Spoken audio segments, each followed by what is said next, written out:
नमस्कार साथियों। Along with all Sumedha Kataria talks की ऊर्जा परिमित श्रृंखला की 49th कड़ी में आपका स्वागत है। एक बात बताइए कि आप कब एकदम आनंदित थे, खुशम खुश, खालिस खुश, बिना किसी किंतु परंतु या आए बाएं शाएं के घेरते विचारों के, बच्चों की तरह पूरा जी भर कर कब खिलखिलाए थे, बिना फिक्र या फाका। अगर आप ऐसे क्षणों को मुस्कुराहट के साथ याद कर पा रहे हैं तो सचमुच बहुत ही खुशकिस्मत हैं आप। और दुआ है आप हमेशा ऐसे ही स्मितालिप्त जेस्चर्स के साथ जी पाए हर खुशी जो सिर्फ आपके लिए ही है, as a matter of inherent fundamental right, as a matter of course. आज खुशी आह्लाद पे चर्चा करना चाहूंगी और कैसे हमारी ऊर्जा का ग्राफ प्योर हैप्पीनेस से एकदम ऊपर उठ जाता है, और कभी कभी खुशी में खलल सा क्यों डल जाता है, किसी नेगेटिव विचार का, गिल्ट का, जो ग्रस लेता है ऊर्जा को ग्रहण की तरह। हम खुश होते हैं तभी कोई गिल्ट जकड़ लेता है और हम बहुत उदास हो जाते हैं। इसे मनोविज्ञान में हैप्पीनेस गिल्ट फिनोमिनन के रूप में जाना जाता है, जो हमें थोड़ा सा अटपटा लग सकता है, पर शायद हमारा दिल अक्सर गवाह होता है ऐसी फीलिंग का। खुशी के लम्हों में मूक कदमों से गिल्ट का वार कुछ ऐसा है जैसे बहुत ही स्वाद बनी पसंदीदा डिश में एकाएक कंकर आ जाए, या बेहद मन से बनाई जा रही चीज हल्की सी बेपरवाही से पूरी जल जाए। और इससे सिर्फ हमारा मूड ही खराब नहीं होता, ऐसी स्थिति का प्रत्यक्ष प्रभाव दूसरों पे भी पड़ता है, जिन्हें हम खुश देखना भी चाहते हैं और वो भी चाहते हैं कि हम खुश रहें। गिल्ट वास्तव में बड़ी अजीबोगरीब शय है। आप बड़े सहज भाव से एवं ही रिलैक्स्ड मूड में बैठे हो सकते हैं और गिल्ट जी टपक सकते हैं, शुमार हो सकती हैं हमारी शांत से जहन में रूड से ढेले की माने, और क्षणांश में भले चंगे व्यक्ति को मिजरेबल महसूस करा सकती है, अपसेट, पूरी एम्बियंस की ऑरा को गमगीन। और सच्ची बात तो यह है जी कि अक्सर गिल्ट के आकस्मिक आगमन पे उसका खैर मकदम स्वागत करने की कतई जरूरत नहीं होती, क्योंकि ये फोकस्ड, घात लगा के वार करने वाली बिल्ली की तरह है।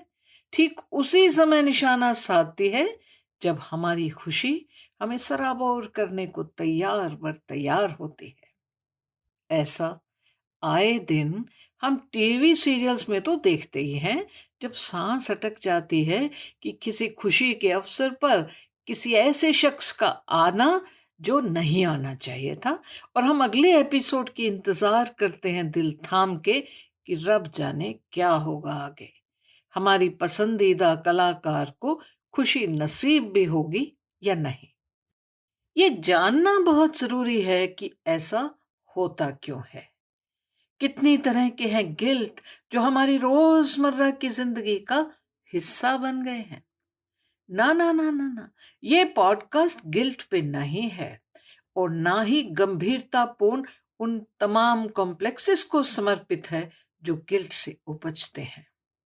मैं तो सीधे सादे से हमारे रोजमर्रा के जीवन में जो चीजें खुशी को ब्रेक सा लगा देती हैं या रोक देती हैं, आगे खतरा है, डेंजर जोन, मैं तो उन एहसासात की बात करना चाह रही हूँ। बसंती मौसम है, फागुनी बहारें आवाहन कर रही हैं। कोई इसे प्यार मोहब्बत का समय कहता है, कोई मौज मस्ती का। पर सर्दियों में गज्जक रेवड़ी जो लोहड़ी पे खाई, हमें तो वो भी गिल्ट दे गई थी। अब गुजियां बनाने तक तो सही है, पर कहा नहीं जा सकता कि निर्विघ्न उसका रसास्वादन भी हम कर पाएंगे कि नहीं। गर्मियां ताक में हैं, सर्दियों की तहों में नजरअंदाज हो जाता था उठाए हुए शरीर के वजन का बोझ। पर बकरे की अम्मा कब तक खैर मनाएगी? मुझे लगता है पूरी उम्र के बेहतरीन दशक तो हम वेट कॉन्शियसनेस से अंकुरित होने वाले गिल्ट में गुजार देते हैं। ऐसा होता है ना? घी, शक्कर, मक्खन तो चलो निषेध वस्तुएं न जाने कब से हो ही गई हैं।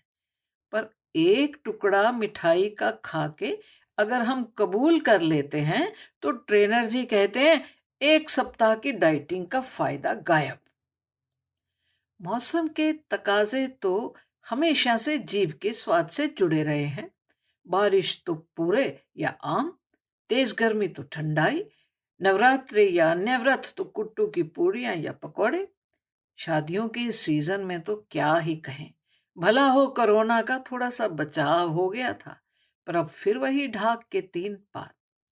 आपका तो आप ही जानते होंगे कि खाद्य और पेय पदार्थों से जुड़ी खुशी को आप कितना विदाउट फीलिंग गिल्टी ले पाते हैं।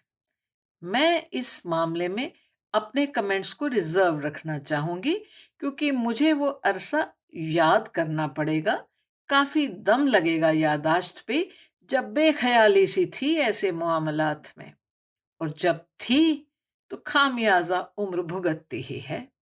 सिर्फ खान पान का ही क्यों, सुबह देर से उठने पे गिल, नींद से मिले अपार सुख को झटके में खराब मूड में बदल सकता है। यहां तक कि कई तो कहते हैं धूप निकल आए तो सैर पे जाने में संकोच होता है, लोग क्या कहेंगे। अब किसी ने क्या कहना है, और कौन सिर्फ कहने के लिए ही वेट कर रहा है भला हमारी? सैर, ये वर्कआउट ना कर पाने का गिल्ट हमें दिन भर बेचैन रख सकता। किसी दिन काम करते करते अगर हमारा काम अधूरा रह जाए और हमें नींद आ जाए तो हम अपने ही दुश्मन की भांति हो जाते, जबकि कितना सहज सा होता है नींद का आना। खालिस प्रभु कृपा। एक और भारतीय किस्म की गिल्ट पाई जाती है, माँ की गिल्ट।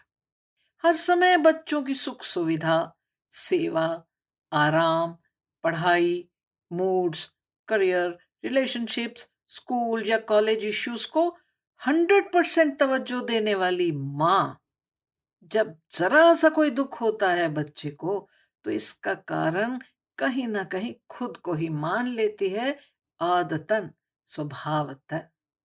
खुदा ना खास्ता वो कभी किसी आउटिंग पे चली जाए और पीछे से बच्चे को बुखार आ जाए तो वो आउटिंग की खुशी तो खत्म, गिल्ट स्वयं पे अलग थोप ली जाती है। आप ऐसी कितनी माओं को जानते हैं जिन्होंने सिर्फ अपने लिए ब्रेक ली हो और बिना जदोजहद के खुले दिल से खुश हो पाए हों? और अगर माँ वर्किंग वुमन हो तो इतना ही कह सकते हो, या वाह प्या जाने या रा प्या जाने, only the wearer knows where the shoe pinches. हमारा दृष्टिकोण स्वयं को सर्वे सर्वा समझने का और हमारा कर्ता भाव हमें नहीं होने देता उन्मुक्त। खुले मन से खुश होने की संभावनाएं हमें कम ही नजर आते हैं। अपनी कंडीशनिंग ही हम ऐसा कर लेते हैं, या हमारा पारिवारिक या सामाजिक परिप्रेक्ष्य कि अपनी खुशी का मतलब परिजनों की खुशी में ही निहित होता है, और उसी के तले दब भी जाता है। एंड इट सूट्स अस। हल्का सा खलल इसमें निजता का शायद स्वीकार्य पाने में नाकामयाब भी रहता है। पर यह सच है कि हमारी खुशी हमारी अपनी जिम्मेवारी है, किसी और की नहीं। इसका यह मतलब कतई नहीं कि हम सिर्फ अपने लिए ही जीते हैं, पर अपनी खुशी को फोकस में जरूर रखना चाहिए। और यह भी जरूर सोचें कि जिन विचारों से हमारी खुशी प्रदूषित हो जाती है, कंटेमिनेटेड, क्या हमसे जुड़े भी ऐसा महसूस करते हैं? अपने भीतर झांक कर अपने आप से पूछना तो चाहिए कि कारण क्या है खुशी में खलल डालती गिल्ट का, क्योंकि आम तौर पे तो अकारण ही ऐसा होता है हमारे साथ। और अगर फिर भी हम स्वयं को अनडिजर्विंग, खुशी के अयोग्य समझते हैं, तो इसे चुनौती समझ के तार्किक ढंग से लें, लॉजिकली डील करना ही चाहिए और ये भी सोचना चाहिए कि हम दूसरों के लिए क्या क्या कर रहे हैं एंड वाइस वर्सा। इसके साथ ही कभी कभी जरूरी होता है लिस्ट बनाना कि हमें क्या अच्छा लगता है, क्या आनंदित करता है, और खुद को रेगुलर बेसिस पर वैसी एफर्मेशंस देना जिसमें हम खुश दिखें। एक प्ले पढ़ा था, मदर्स डे, जिसमें एक विनम्र और एक डोमिनेंट मदर का रोल रिवर्सल था। कभी ऐसा करना जरूरी होता है ऑब्जेक्टिवली स्थितियों का जायजा लेने के लिए। मुझे ऐसा लगता है कि हम काफी उम्र अदर्स कॉन्शियसनेस में जीते हैं, जिसमें हमारे अपने अलावा सब बहुत ही अहम होते हैं। सिर्फ दूसरे जन ही नहीं, बल्कि हम कैसे दिखते हैं, कोई क्या राय रखता है हमारे बारे में, और कुछ पैरामीटर्स बहुत ही सामान्य रूप में हम मान लेते हैं, धार लेते हैं कि वो और उनकी प्रतिक्रिया क्या होगी। और जब ऐसे बेवजही सवाल हमें खुशी के लम्हों में घेर लेते हैं, तो हम घिर ही जाते हैं, अपनी खुशी को ग्रसित होने देते हैं अनजान डर से, और घेरने देते हैं गिल्ट के घने बादलों को, हमारी खुशी का सूरज, उसकी रोशनी, उसकी आभा।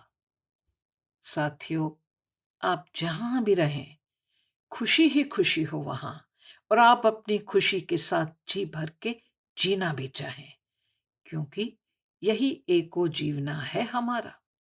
कभी दुनिया की इनायत, कभी तलखिए हालात तैयार ही रहेंगे हमारी खुश होने, खुश रह पाने के जज्बे का इम्तहान लेने के लिए। पर सनद रहे, हमारी ऊर्जा को निखारती है खुशी, हमारी ऊर्जा को बल प्रदान करती है खुशी, हमारी ऊर्जा जो हमें जिंदगी की तमाम चुनौतियों को हेड ऑन लेने के लिए तैयार करती है, उसके लिए खुशी बहुत ही जरूरी टॉनिक है, a necessity, the most important requisite, an essential supplement. So खूब खुश रहिए, आनंदित, और हर मौसम, हर त्योहार, हर रंग को भरपूर जिए। अपने कमेंट्स से जरूर अवगत करवाइएगा। जल्द ही फिर मिलेंगे। जय हिंद।